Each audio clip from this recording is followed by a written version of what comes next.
Hey guys, in this video we're taking a look at the budget-friendly Acer Aspire 3. It's sleek looking, large screen, and powerful enough for daily tasks, and made to be a great laptop for students or budget-conscious consumers. But it's only priced around $500, so something has to be wrong, right?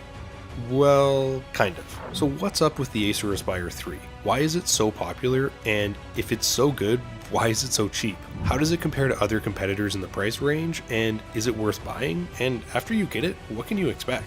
The build quality of the Aspire 3 is what you can expect from a budget laptop. It's nice looking, but it's noticeably worse than a MacBook or another high-end laptop. The Acer Aspire 3 has an understated design, along with a brushed metal finish that gives it a higher end look that won't turn too many heads or become outdated. It's well constructed with a robust plastic chassis, and while I did notice some flexing and bending in the lid and the keyboard deck, it's kind of what you expect at the cheaper price point. It's lightweight and it has a thin profile, and it really doesn't take up too much space in your bag, so it's easy to carry around between classes. I also appreciated the rubberized strip on the bottom, which keeps it in place while you take notes. It gives you a solid range of ports to connect your peripherals to, and you get two USB 2 ports and a single USB 3.1 Type A socket, and an HDMI port, but it lacks a micro SD card reader and a USB-C connection, so you might need an adapter for newer devices. It also has Wi-Fi 5, which provides a reliable and reasonably fast internet connection,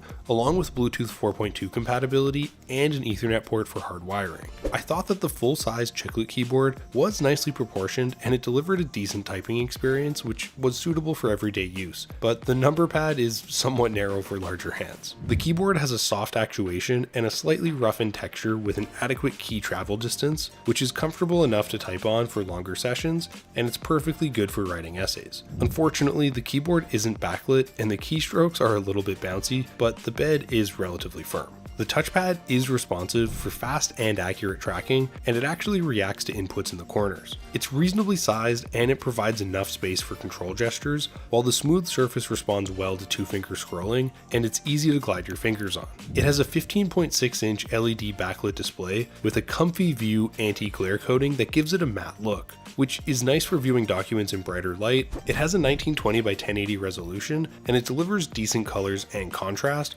but the viewing angles are pretty subpar and the color gamut coverage is low. It also lacks some brightness and it can appear kind of dull. It also has poor color accuracy, so creative professionals should definitely look elsewhere, and it has a blue light shield to help protect your eyes during long study sessions. Despite its flaws, I think the display is very functional, and it's more than adequate content for streaming and for an everyday laptop for students. I like that the slim bezels provide a contemporary feel, and they increase the screen real estate. And the top has a webcam, although the quality is what you expect considering the price. It also features a built-in microphone for video calling. The hinge has a 180-degree range, and it pulls the airflow from underneath the laptop to help keep it cool. The interior fans are generally quiet, but they can audibly rev up during heavier workloads, and the bottom of the laptop does tend to heat up. You do get two built-in speakers that deliver an impressive volume levels for an entry-level laptop. Even though the sound quality isn't the greatest and it does lack some bass, it's very solid and it will be suitable for most uses.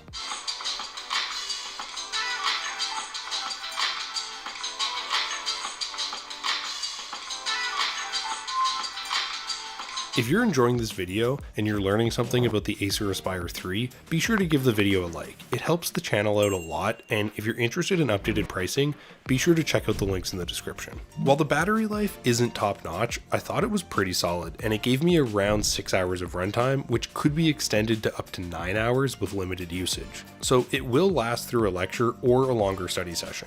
If the battery life is an important consideration, then the Lenovo Chromebook Duet costs significantly less as an alternative, and it offers up to 12 hours of runtime with a superior 1920 by 10-inch touchscreen display and a portable 2-in-1 design, but it only comes with a smaller 10.1-inch screen, and it has much inferior processing capabilities with only 4 GB of RAM.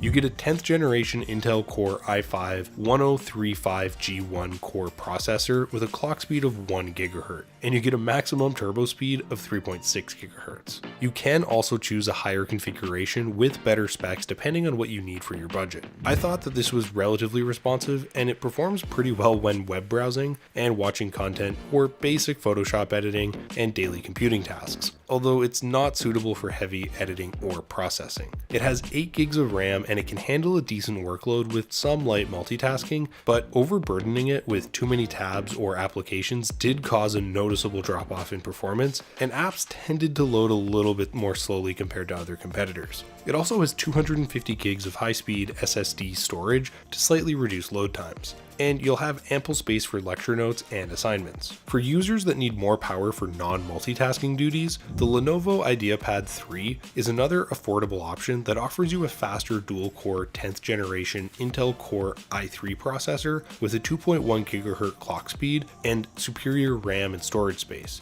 It also has Alexa voice assistant compatibility, but it has a lower screen resolution and a much shorter battery life. The Aspire 3 has an integrated UHD graphics card for better games rendering, but it is by no means a gaming laptop, and the frame rate is inadequate for most current games. Overall, I think that the Acer Aspire 3 is a highly regarded affordable laptop that does justify its reputation. It's definitely a budget laptop that you can see and feel from use, but with a respectable processing power, it's still a very good option if you're looking for one of the best laptops for students on a budget, or just a budget laptop in general. If you want to save a bit of money, then the Lenovo Chromebook Duet is cheaper, but it has less wide range use application. The Acer Aspire 3 is a solid laptop that mixes solid hardware with good performance, and it's designed to be an entry-level model for basic computing tasks or an affordable laptop for budget shoppers.